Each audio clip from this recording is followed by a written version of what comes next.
السلام عليكم ورحمة الله وبركاته. الحمد لله والصلاة والسلام على رسول الله.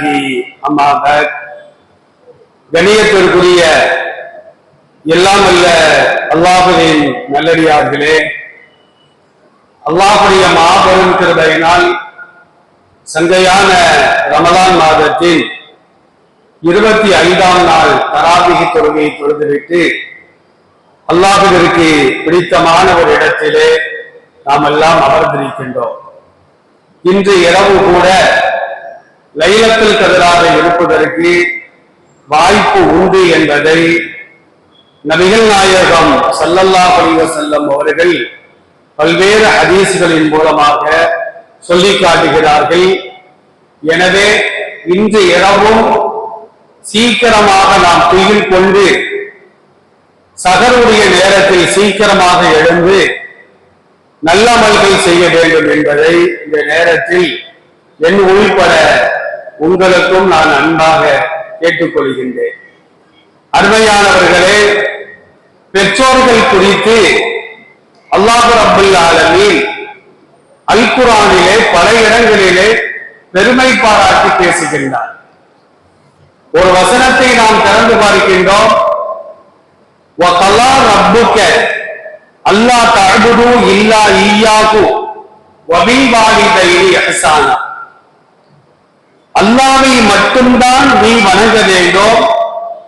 அல்லாஹ்வை வணங்கிய பின்னால் பெற்றோர்களுக்கு உபகாரம் செய்ய வேண்டும், நன்மைகள் செய்ய வேண்டும், அவர்களுக்கு பணிவிடை செய்ய வேண்டும் என்று அல்லாஹ் தீர்ப்பாக கூறிவிட்டான் என்று இந்த வசனத்திலே அல்லாஹ் குறிப்பிடுகின்றான். முதல்ல இறைவணக்கம்.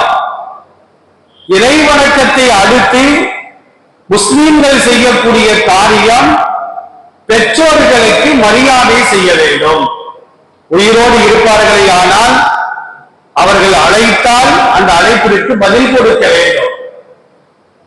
ஃபர்லான தொழுகை அல்லாத மற்ற எந்த வணக்கங்களில் ஈடுபட்டிருந்தாலும் பெற்றோர்கள் அழைப்பார்களே ஆனால் அந்த வணக்கத்தை விட்டுவிட்டு பெற்றோரின் குரலுக்கு பதிலளிப்பது ஒவ்வொரு முஸ்லிமான ஆண் பெண் இரு சாராரின் மீதும் கடமை என்பதை நபிகள் நாயகம் ஸல்லல்லாஹு அலைஹி வஸல்லம் சொல்லி காட்டுவார்கள். எந்த ஒரு காலகட்டத்திலும் மார்க்கத்திற்கு உட்பட்ட காரியங்களை செய்யுமாறு, அது மார்க்கத்திற்கு புறம்பான ஒரு காரியத்தை விட்டுவிடுமாறு நம்முடைய பெற்றோர்கள் நம்மிடத்தில் கூறுவார்களே ஆனால் அதற்கு கட்டுப்பட வேண்டும். ஆனால் அதே நேரத்தில் மார்க்கத்திற்கு புறம்பான ஒரு காரியத்தை செய்யுமாறு பெற்றோர்கள் ஏவுவார்களே ஆனால் ஒருபோதும் அதற்கு நாம் கட்டுப்படுவது கூடாது. ஒரு பிள்ளை 5 நேரம் தொழுகின்றார். பெற்றோர்கள் சொல்கிறார்கள், இந்த வயசுல நீ தொழுதாத, உனக்கு என்ன வயசாக ஆயிடுச்சு, ஒரு வயசு போன பிறகு நீ தொழுதா போதும், நோன்பு வச்சா போதும், ஜக்காத்தை கொடுத்தா போதும் அப்படின்னு சொன்னா அதுக்கு நாம் கட்டுப்படக்கூடாது. அல்லாஹ் ரப்பல் ஆலமீன் சூரத்துல் லுக்மான்ல தெளிவாக சொல்லி காட்டுவார்.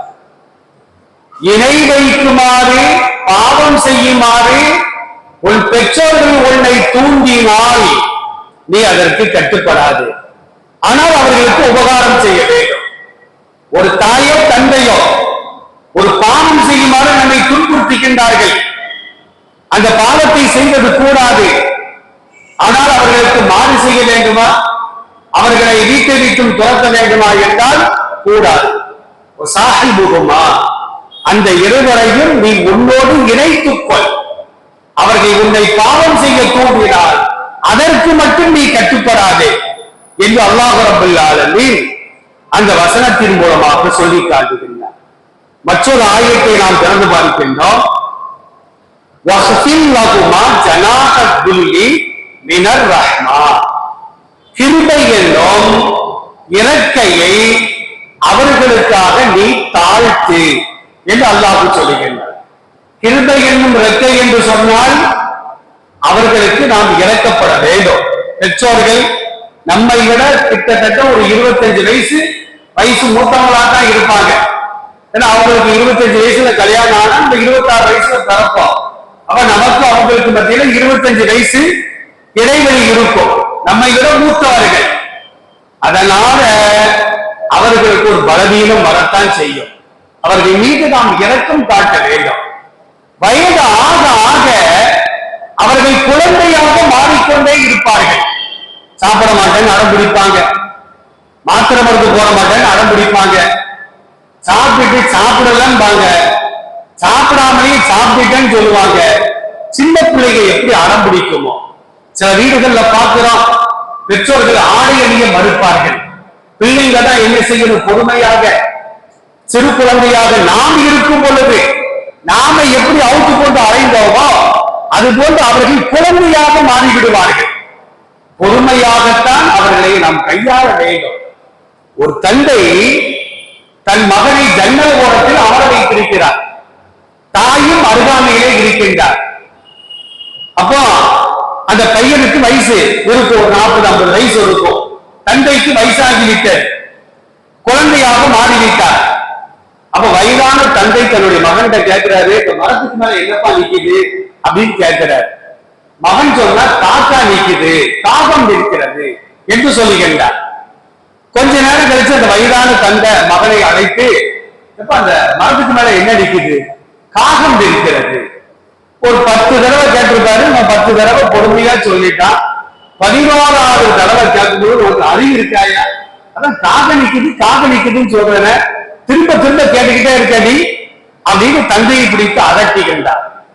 அந்த வயதான தாய் என்ன செஞ்சாங்கன்னா, அலமாரியை திறந்து ஒரு டைரியை கொண்டு வராங்க. அந்த டைரியில அந்த வயதான தந்தை அந்த மகன் சின்ன குழந்தையாக இருக்கும்போது நடந்த ஒரு நிகழ்ச்சியை பதிவு செய்து வைத்திருக்கிறார். ஒரு 40 ஆண்டுகளுக்கு முன்னால் என்ன நிகழ்ச்சி, அவர் தந்தை, இந்த வயதான தந்தை எழுதி வச்சிருக்கிறார். என் மகன் கை குழந்தையாக இருக்கும் பொழுது பேச ஆரம்பித்த நேரத்தில் மரத்தின் மீது என்ன இருக்கிறது என்று கேட்டான். காகம் இருக்கிறது என்று நான் சொன்னேன். ஒரு தடவை அல்ல, 2 தடவை அல்ல, 100கணக்கான தடவை கேட்டான். 100கணக்கான தடவையும் மகனே அது காகம், அது காகம், நான் எரிச்சல் படவே இல்லை என்று டைரி குறிப்பில் எழுதி வச்சிருக்கிறார். அந்த அம்மா எடுத்து வாசிக்கிறாங்க. மகனே கேட்டியா, நீ குழந்தையாக இருக்கும் போது 100கணக்கான தடவை நீ கேட்டாய், உன் தந்தை உன் மீது கோபப்படவே இல்லை. ஒரு 10 தடவை பத்தாட்டத்துக்கு இப்படி கோபப்படுறிய என்று அந்த தாய் சொன்னதாக ஒரு சம்பவத்தை சொல்லி காட்டுவார். அப்ப அவங்க குழந்தையா மாறிடுவாங்க. அவர்களுக்கு முன்னால் பரிவு என்னும் கிருபை என்னும் ரெக்கையை நாம் தாழ்த்த வேண்டும். அப்படின்னா என்ன அர்த்தம், வயதானவர்களுக்கு முன்னால் யாராவது இருந்தாலும் பரவாயில்லை, வயதாக நம்மளே பாருங்களேன், சில நேரங்கள்லாம் மறந்துடுவோம், ஒரு காரியத்தை செய்யக்கூடாத காரியத்தை நம்ம செஞ்சிருவோம். ஏன்னா நமக்கு மறதி ஏற்பட்டு விடும், அந்த செல்கள் எல்லாம் அழிந்து விடும். செய்துவிட்டு செய்யவில்லை என்று சொல்வோம், செய்யாமலேயே செய்துவிட்டோம் என்று சொல்வோம். இந்த நிலை எல்லாத்துக்கும் ஏற்படும். நபிகள் நாயகம் ஸல்லல்லாஹு அலைஹி வஸல்லம் அவர்கள் கூட சில நேரங்களில் தொழுவிட்டு தொழுகிறேன்னு சொல்லுவாங்களாம். ஆயிஷா ரலியல்லாஹு அன்ஹா சொல்றாங்க, யா ரசூலல்லாஹ் நீ தான் தொழுவிட்டீங்கள அப்படின்னு ஞாபகம் ஊட்டுவதாக ஹதீஸ்களின் மூலமாக நாம் பார்த்து வருகின்றோம். அப்ப அல்லாஹ் என்ன சொல்றானா, அவர்களுக்கு முன்னால் பணிவு என்னும் ரெக்கையை தாழ்த்து. அதுக்கு ரெக்கையை தாழ்த்து. முஹத்தீஸீன்கள், முஃபஸ்ஸிரீன்கள் இந்த ஆயத்திற்கு அற்புதமான விளக்கத்தை தருவார்கள். பறவையை நாம பார்த்திருக்கிறோம், பறவையை கண்டான் விமானம் படைத்தான் அப்படின்னு ஒரு கவிஞர் கூட பாடுவார். பறவைகள் என்ன செய்யும் அப்படின்னா, தரையில இருக்கும்போது மேல செல்வதாக இருந்தா ரெக்கையை உயர்த்தும். ரெக்கையை உயர்த்தினா மேல போகுதுன்னு அர்த்தம். ஓரளவுக்கு உயரத்துக்கு போன உடனே ரெக்கையை சமமாக வைத்துக் கொள்ளும். சமமாக வைத்துக் கொண்டால் அதே இடத்தில் அப்படியே நிற்கும். கீழே இறங்குவதாக இருந்தால் ரெக்கையை தாழ்த்தும். தாழ்த்தினால் அந்த பறவை கீழ் நோக்கி வந்து கொண்டே இருக்கும். அல்லாஹ் அதைத்தான் சொல்கின்றான், பறவைகள் ரெக்கையை தாழ்த்துவது பணிவின் அடையாளம். அது கீழே இறங்குது. பெரியவர்களுக்கு முன்னால நீ பணிவை காட்ட வேண்டும். அதனால் லகுமா ஜனாதல் புள்ளி மினர் ரஹ்மா, இரக்கம் என்னும் ரெக்கையை நீ தாழ்த்தினீராக என்று அல்லாஹ் சொல்லிவிட்டு அதே ஆயத்துல தொடர்பு சொல்றான்,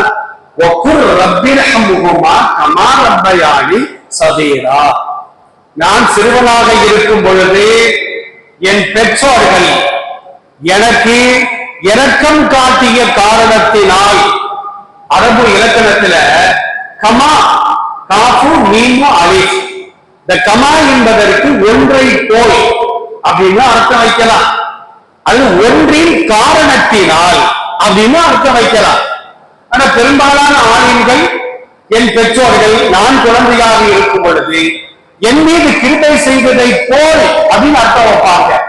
அந்த போல் அப்படின்னு அர்த்தம் வைப்பதை விட என் மீது இரக்கம் காட்டிய காரணத்தினால் அப்படின்னு அர்த்தம் வைக்கிறதா சிறப்பானது என்று முஃபஸ்ஸிரீன்கள் சொல்லி காட்டுவார்கள்.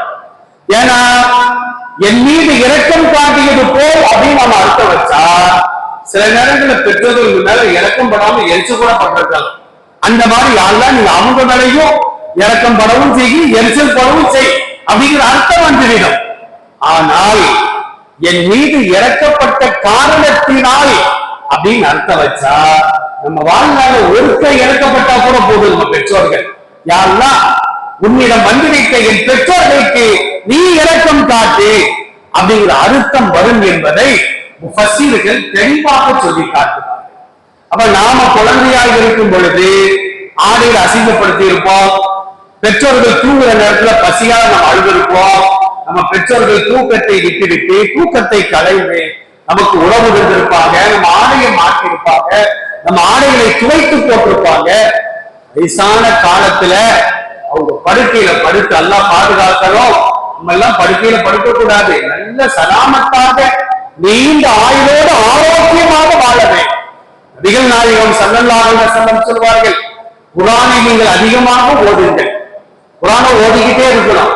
குர்ஆனை ஓத ஓத 100 வயசு வாழ்ந்தாலும் நம்மள கிடையில போடாம அல்லாஹ் தன் பக்கமாக அழைத்துக் கொள்வாங்க. எவ்வளவு பெரிய பாக்கியம்! குர்ஆனை ஓத தெரியவில்லையா? ஒருவர் ஓடினால் அதை நாம் செவிப்படுத்தி கேட்க வேண்டும். சரி, அதுக்கும் வாய்ப்பு இல்லையா? சும்மாவாவது குர்ஆனை திறந்து கையை வச்சு பார்த்துக்கிட்டே வந்தாலும் கூட அந்த நன்மை நமக்கு கிடைக்கும் என்பதை மார்க்கம் நமக்கு தெளிவாக சொல்லிட்டார். அப்ப இந்த துவாவை சில பேர் என்ன நினைக்கிறாங்கன்னா, அத்தா அம்மா மௌத்தா போன பின்னால்தான் ரப்பி ரஹ்முஹுமா கமா ரப்பயானி சகீரா இந்த துவாவை ஓடணும்னு சில பேர் தப்பா நினைக்கிறாங்க. ஏன் உயிரோட இருக்கும்போது பெற்றோருக்கு அல்லாஹ்வுடைய கிருபை தேவைப்படாதா? அவங்க நல்லா இருந்தா நாம நல்லா இருக்க முடியும். அது உயிரோடு இருந்தாலும் இந்த துவாவை நாம் ஓத வேண்டும். அடுத்து அல்லாஹ் சொல்றான், கண் கருக்குமா, பெற்றோர்களை விரட்டாதே. பெற்றோர்கள் கூப்பிட்டாங்க சும்மா கடை நொடுக்கு நொடுக்கு கூப்பிட்டுக்கிட்டே இருக்காத அப்படின்னு சில பேர் எரிச்சப்படுவாங்க. அந்த வயசுல வரத்தான் செய்யும், ஆனால் கட்டுப்படுத்த வேண்டும். வகுல்லகுமா கௌலன் கரீமா, சங்கையான வார்த்தையைத்தான் நீ சொல்ல வேண்டும். பெற்றோர்கள் கூப்பிடுறாங்க, அம்மா நான் சொல்லிக்கிட்டு இருக்கிறேன், பாடம் படிச்சுக்கிட்டு இருக்கிறேன், குர்ஆன் ஓதிக்கிட்டு இருக்கிறேன், அவசரம்னா கூப்பிடுங்க நான் வந்துருந்தேன், சும்மா தேவையில்லாம கூப்பிடாதீங்க அப்படின்னு கண்ணியமான வார்த்தையை நாம் சொல்ல வேண்டும் என்பதையும் அல்லாஹ் இந்த வசனத்தின் மூலமாக சொல்லி காட்டுகின்றார். இவ்வளவு சிறப்புகள் இருக்க போய்தான் நம்ம யாருக்கு முதல்ல செலவு செய்யணும்? நம்ம பெற்றோர்களுக்குத்தான் முதலாக செலவு செய்ய வேண்டும். அதைத்தான் அல்லாஹ் சொல்லுகின்றான், குல்மா அன்ஃபக்தும் மின் கைரின், நல்லவற்றை நீங்கள் செலவு செய்ய வேண்டும். முதலாக ஃபலில் வாலிதைன், பெற்றோருக்கு நீங்கள் செலவு செய்ய வேண்டும். பெற்றோருக்கு ஒரு மடக்கு தண்ணி கொடுக்காம ஊருக்கே சாப்பாடு தூக்கி போட்டாலும் சரிதான், ஊருக்கே தண்ணி சப்ளை செஞ்சாலும் சரிதான், பெற்றோருக்கு ஒரு வாய் கவலத்தை நம்ம சாப்பாடு கொடுக்கிறோம் பாருங்க, அதுக்கு நிகராக ஆகவே செய்யாது என்பதை நபிகள் நாயகம் ஸல்லல்லாஹு அலைஹி வஸல்லம் சொல்லி காட்டுகிறார்கள். இந்த சட்டங்களை எல்லாம் நம்முடைய பிள்ளைகளுக்கு நாம் கற்றுக் கொடுக்க வேண்டும். கற்றுக் கொடுத்தால் நம்முடைய முதுமை காலங்கள்ல நம்முடைய பெற்றோர்கள் நம்முடைய பிள்ளைகள் நம்மை கவனிப்பார்கள். அல்லாஹ் ரப்பல் ஆலமீன் ஆரோக்கியமாக வாழ்ந்து நீண்ட காலங்கள் நல்லறங்களோடு வாழ்ந்து நல்ல விதமாக அல்லாஹ்வை சந்திக்கக்கூடிய நன்மக்களாக நம்மை அல்லாஹ் ஆக்கி அன்புரிவானாக. அஸ்ஸலாமு அலைக்கும் வரஹ்மத்துல்லாஹ்.